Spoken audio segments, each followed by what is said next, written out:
Hello, everyone, and welcome to another episode of On the Rise with Candace Cordelia here with Broadway World. I am so excited to present to you one of the best actresses I feel who is in the game today. And she's her face looks like she's like, what?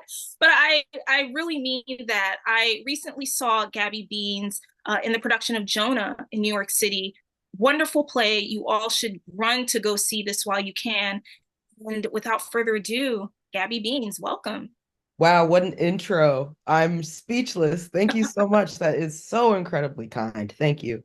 Oh, you're welcome. You're welcome. And certainly just a tour de force, your performance is Anna and Jonah itself. We'll get more into the show as time goes on. But my first question for you, Gabby, is I need to know the origin of your name because I think it's so Gabby Beans. When I first heard it, I was like, wait, I this is like a fabulous stage name. And I would just love to get to know more about your name, how it came about. Wow. Yeah. So, I have to thank my parents. They're really so my full name is Gabrielle Ariana Beans.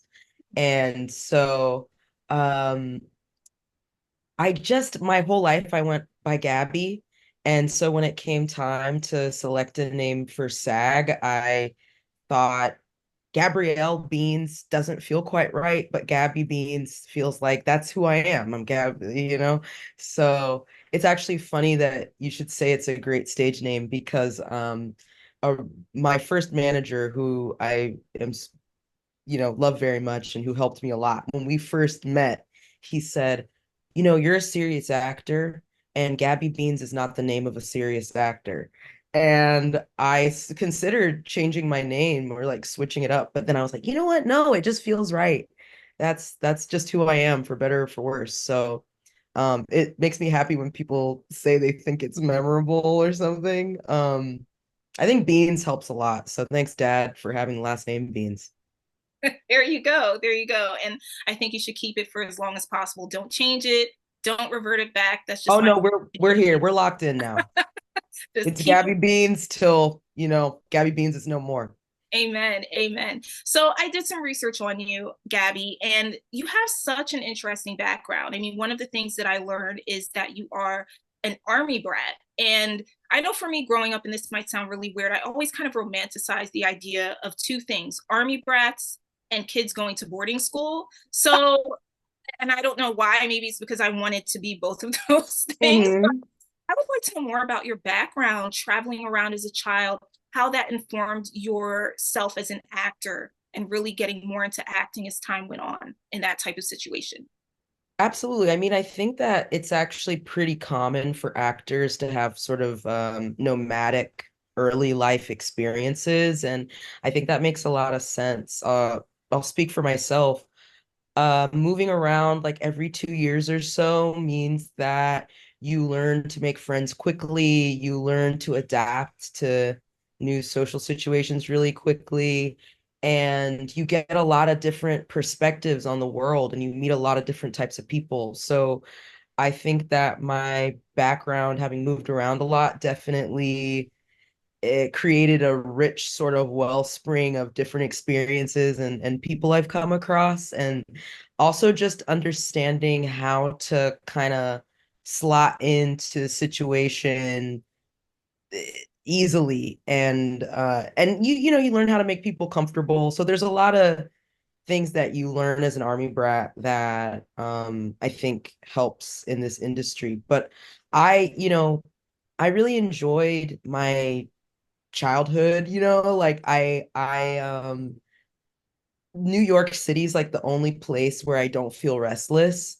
So I think that I have a lot of wanderlust, and yeah, so it's funny that you would romanticize being an army brat. That's hilarious. I think most people are like, "Are you okay?" You know what I mean? So this is like a novel and incredible experience for me to have this wow, yeah, like I was in barracks before, like, you know what I mean? But there's also like you get to have some really unique experiences. Like one story I can share is at one point my dad was running this school that trains like NATO forces basically in Germany. And so my summer job for like 2 years was working in the weapons of mass destruction department of this NATO school. So like I would prepare PowerPoints of gruesome wartime injuries so that international doctors could practice triaging people in mass casualty situations. So you get some like interesting experiences like that, you know?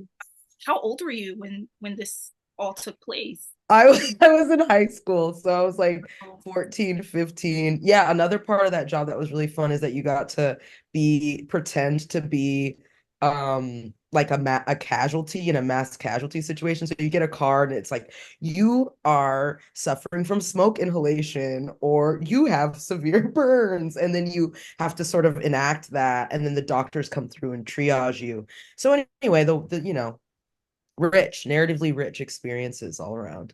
absolutely. So that is fascinating. And thinking about that and also you moving around every 2 years, when did acting first come into your world and when did you decide that this was something you wanted to do? I mean, it was always sort of percolating in the background, this need to perform. I danced when I was younger, so I did ballet and tap and jazz and stuff, and I always enjoyed performing, and that kind of ended when I was in my early teens. And then I really got into like acting and like doing school plays and stuff more in late high school. Um, but when you come from a family where no one is professionally in the arts, the idea that that would be a career path is something that is just sort of um it seems untenable or something. So so it wasn't really until I entered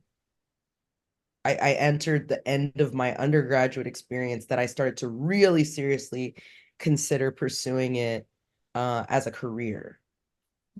And you went to Columbia and double majored in neuroscience, which is completely out of my depth, and theater. What was Yeah. that like juggling both of those completely different worlds? Um, in hindsight, I can say I appreciate it. It was a lot of work.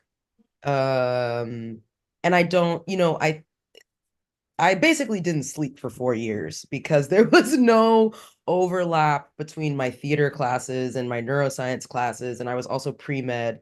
So I was just like always studying. But I think that it makes sense to me that I would have those interests because I think the sort of common ground of both those areas of study is trying to understand human behavior, trying to understand our motivations and what, understand what this human experience, like what it's composed of, like how it happens. And so whether you're looking at that from an artistic perspective or whether you're looking at it from a neurobiological perspective, you're still sort of like trying to poke at the same thing. And that's how I sort of made sense of it in school. So, what was the catalyst when you decided, okay, I'm not going to go pre-med, I'm not going to continue studying medicine, I'm just going to go straight forth into acting and go to London and study at Lambda? Like, what was that defining moment for you? It was a really, it's funny because you have these moments in life that at the time you don't realize how important they are, and then in hindsight you're like, oh, that was a turning point. And for me, um I was in my second semester of my senior year at Columbia, and I was in a huge sort of meeting. So when you're pre-med at Columbia, before you can even apply to med school, you have to go through this institutional review process as an undergrad, because they want to keep their applicant pool strong. So you go to this meeting, and there's a checklist on a pink sheet of paper of all the things that you have to do before you're allowed to apply for medical school. So it's an informational session about that. And I remember sitting in the informational session and looking at that pink piece of paper and just being like, seeing the choice point and sort of understanding that I could go down this path and I could uh go through the motions of applying to medical school and going through medical school and whatnot. Or I could do something that felt more scary but more true, which was to follow my actual passions. And I was very scared at that time to pursue my like legitimate interests, but but I also felt a strong sense of fear. Like I felt this fear. I was like, I just know deep down inside that if I don't really give this a try, I am going to regret it for the rest of my life. And so the fear of living with this regret was more compelling than the fear of failure in that moment. And I think that's grace. I think that's grace. Yeah. And then you found your way to London. But even before then, what did your family say? I mean, what were they just like, what are you doing? What is Yeah, I mean, listen, they weren't psyched. Yeah. It wasn't a celebratory moment, but I think they also respected my decision. And my parents helped me pay for grad school. And so they supported me even though, maybe emotionally, it took them some time to adjust to my decision in the ways that matter, they supported me. And I'm very, very grateful for that. Beautiful. That's beautiful. And I lived in London for a time, and Oh, it's one of sick. my favorite cities. So I'm and a lot of wonderful artists study there and come from London and then just ply their craft all over the world. What was that experience like studying at Lambda and really getting immersed in the culture of England and just being free and to do your thing while you were overseas? It was really beautiful. I will always look back at that time in my life with so much fondness. I mean, first of all, doing actor training in a country whose greatest writer is a playwright is really nourishing. So there's a certain level of respect, specifically for theater in that country, that is super inspiring. So I loved that element of it. And then Lambda was just a really beautiful place to study. I mean, aside from all the tutors who have incredible stories and incredible breadths of knowledge and things to share with you, just being around that level of talent. I mean, some of the best performances I've ever seen in my life, I saw in our rehearsal rooms in Lambda, of young actors who are operating from a place of real freedom and hunger and just gift. So it was just a really awesome place to actually learn how to do the job. And yeah, I loved being in London. It's a really special city. I really like British people. I love the sense of humor, and people have a facility with language there that's really amusing. And um, it's financially, it was tough, like there's maybe, yeah, there's some stories I could tell about things I had to do to make it work, um, but it was a beautiful time. That is beautiful. I completely understand. I know where you're coming from with that. Yeah, it's like, Talking about at that time, like also the exchange rate was crazy. So like you would go to the grocery store and buy like a cheese sandwich and be like, that. oh, okay, 7 pounds. That's fine. And then you look at your bank account, you're like, that was $14. Exactly. That was $14 for that cheese sandwich. I can't do this. This Oh, cannot continue. I know. And people talk about New York. I mean, New York is expensive too, but Mhm. looking back, I'm like, yeah, they're both kind of on the same crazy plane. But like you said, you make do, you figure it Mhm. out, make it work. Mhm. And you look back at those times and you think that was an amazing experience. Wouldn't trade it for the Absolutely. world. So, Absolutely. Absolutely. so now, Tony nominated, fantastic for The Skin of Our Teeth, and you've been on television shows like Succession, which has been such a massive hit, and Ray Donovan, and now you're in Jonah. Um, I just saw it yesterday, and by the time this airs, it'll, saying that will be a little bit old, but I'm still unpacking it because there's a lot, as you know, there's a lot of themes. It's very heavy, and there were times where I was sitting in the audience and it just literally took my breath away. Like I didn't, I had to really kind of just humble myself and ground myself a bit to the next scene. And there's a lot that goes on. The direction is absolutely phenomenal. I Hmm. love, I just love the direction and the performances as well. Hmm. I have to ask, when you first saw the script, you first read the words of Jonah, what were your first thoughts, going into the situation? Yeah, it's funny you would ask my first thoughts because I think like really what hit me when I read the script was not really conscious thought. It was more just a very profoundly large swelling of feeling. And it wasn't like an articulate feeling, it was just I felt moved to tears. And you read a lot of scripts and I can't say I've ever had a reaction to a piece the way I had a reaction to reading Jonah for the first time. So that was initially it. I was like, okay, well, something's definitely resonating here for me. There's a power in this in this writing.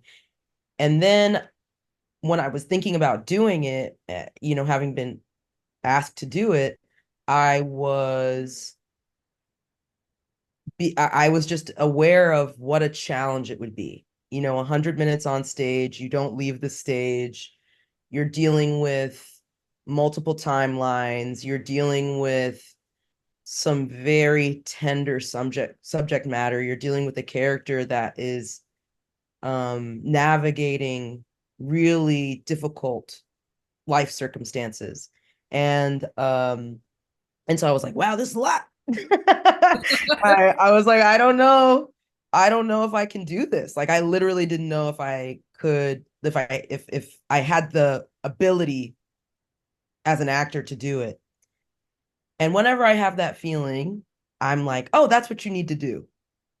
Because you always want to be playing at the edge of your ability, or at least I do, because I think that's how you grow. And so I was very afraid, but I was also very excited. Wow. And I can understand because there, like you said, it's a lot.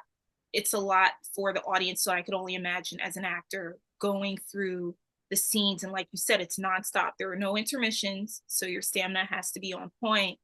Speaking of stamina, what was that like for you having to go night after night? And of course, you have more nights to follow, just back to back on stage, no breaks, just getting through it until the end. We're sort of a little over, we're, well into previews now.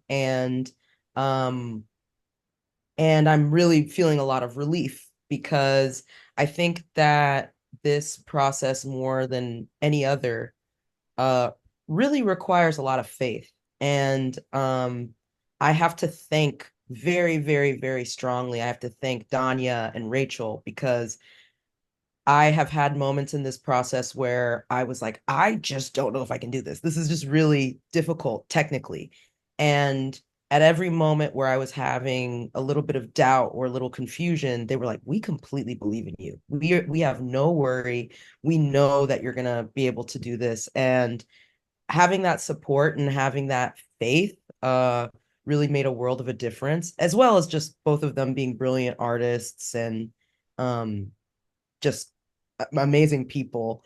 So now that we've gotten our reps in, I feel like my feet are underneath me and I'm starting to really find the joy and the play in the piece. But initially it was hard, like we were in previews, we were really still working it out. And I think that this piece is really like emotionally athletic. And like anything that's athletic, you just have to practice it. And you have to be able to have certain parts of it be unconscious.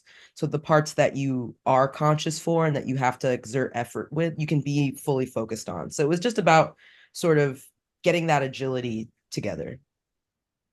It's profound. It's very profound, but I like the way you explained it. And Mm. everyone, there's only four of you as the main characters. Everyone just phenomenal, pulled their Yeah. weight. And it left me thinking, I want to see what all of you do in the future because Yeah. everyone is just so unique in their performances and everyone gave such a realism to their performances. And I think that's one of the most important things. I feel like I have either met or could meet either any of these characters in real life. And the show itself really straddles between real life and imagination. And there are times where you're thinking, what is real? Is this real? Who is real? Hmm. Going back in time, all of this. What was that like, having to switch between, those moments where I'm sure you're thinking, oh, the audience is probably going to think, what is this even, like, a real thing? Are these real people? Is this really happening, as an actor, much less watching it as the viewer? Hmm. Well, I think Danya and Rachel made a really important creative decision early on in the process. Because I asked, I was like, some of the scenes take place in perhaps an imaginative space without putting anything, trying to give anything away. And I was like, well, should we, is there a tonal difference? And what we kind of landed on was like, no, all of this is happening presently for Anna. Like it doesn't matter where it's happening, when it's happening, all of it is happening for her now. So really it's just about being present in the moment and understanding where she is at that point in her life and in her journey. And another thing that makes it a lot easier is exactly what you mentioned. My castmates are all so incredibly gifted, charming, unique, and imaginative that one of the joys of this piece is just playing with them, is just we're allowed to be really alive within this, and every show really is different, and we kind of just ride the wave of it, and we're really there with each other, and so they're bringing so much rich material and just beauty, so that I just have to kind of listen and respond and keep in mind like what my intentions are. And if I'm able to do that, then the show feels good. And I also will say that like Rachel's writing is just so specific, and all of the, all of us have sort of, I think I can speak for all of us when I say that we've just tried to meet the specificity of the writing. We're just trying to transmit the clarity of her vision as clear with as much purity as we can. And that requires a lot of like letting things fall away and arriving in a really kind of naked and vulnerable place. But it's also very rewarding because when the play is moving the way it wants to move, that something like really real and special is happening, and you can feel in the audience that it's landing. There's some moments in this play where I feel an energy in the theater that I have never felt in any project, as a as a viewer or as a performer. And so I feel very lucky to be able to be part of a piece that can do that for people. Absolutely. And I know exactly what you're talking about, because there really are moments where I wasn't lying. It really takes your breath away. You could hear a pin drop. Hmm. And some parts, for sure, awkward because you're sitting among strangers. So it's like Yeah. we're going through this ride together, but there's, Imagine how I feel. No, I'm joking. I'm joking. I'm joking. I'm joking. I'm joking. I'm loving it. yeah, as you shouldn't. And but there's still that sense of respect. It's like we all are going through the journey together, no matter how awkward or tense it gets. And at the end, Mhm. it's like it was worth the ride. Like that Thank you. and we'll never get that experience again. But I feel like that's the beauty of it, and the beauty of Mhm. it as well, and Mhm. just kudos to everyone who's involved in this production. So thank I you. will pass on your kudos. Thank you so much for Oh, seeing us. oh, of course, of course. And I wanted to add, because I was telling one of my friends this last night. He couldn't come with me, but he loves Timothy Chalamet.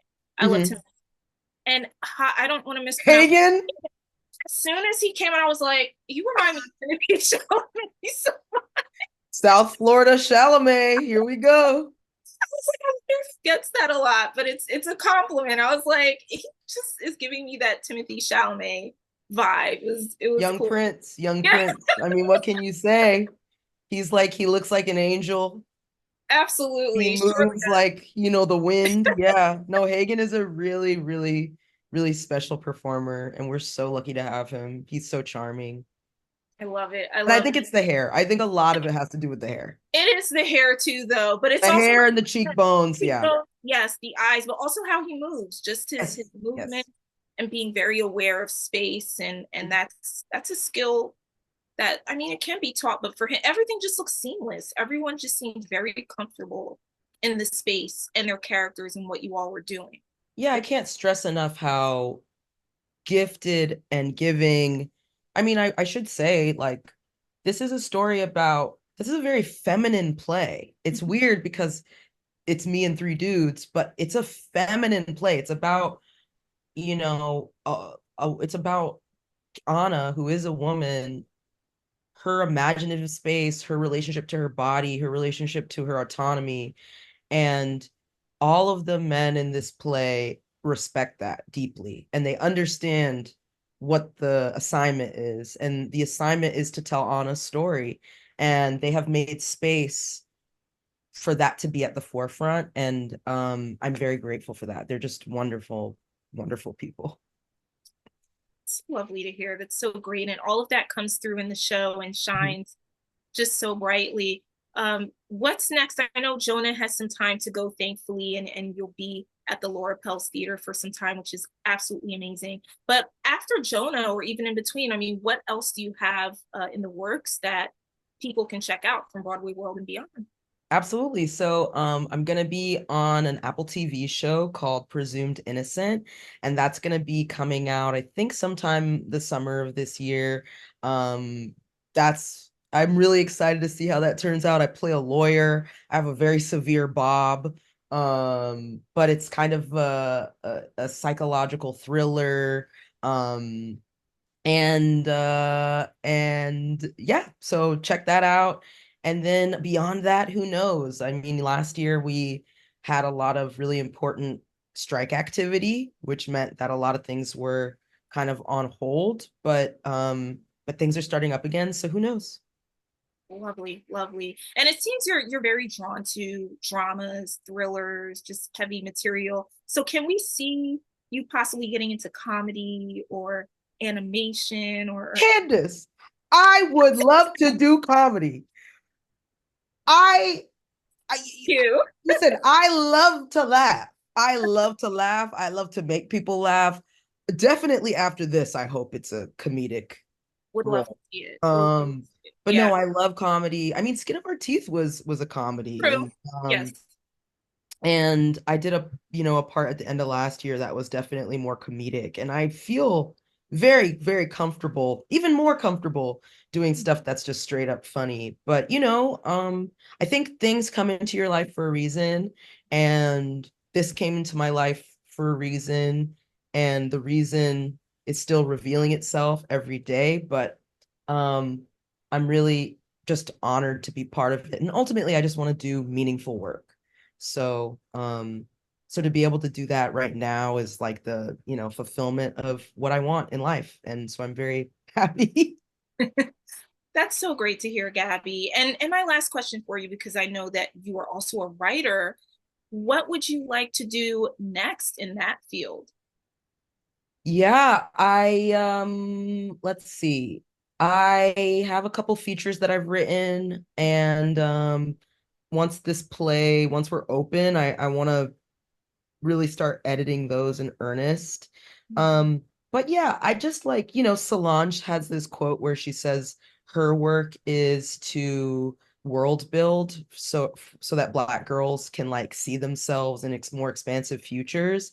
And I think that that's kind of what I want to do. I want to like build expansive worlds through film that the younger version of myself would have liked to live in and feel seen by and feel inspired by. So that's like the more overarching vision. And yeah, so more on that soon. Yes, we'd love to see that as well. Oh my goodness, thank you so much, Gabby Beans, for this lovely conversation. And we salute you. Keep doing what you're doing. You're fantastic in Jonah. And just thank you for your gifts and talents.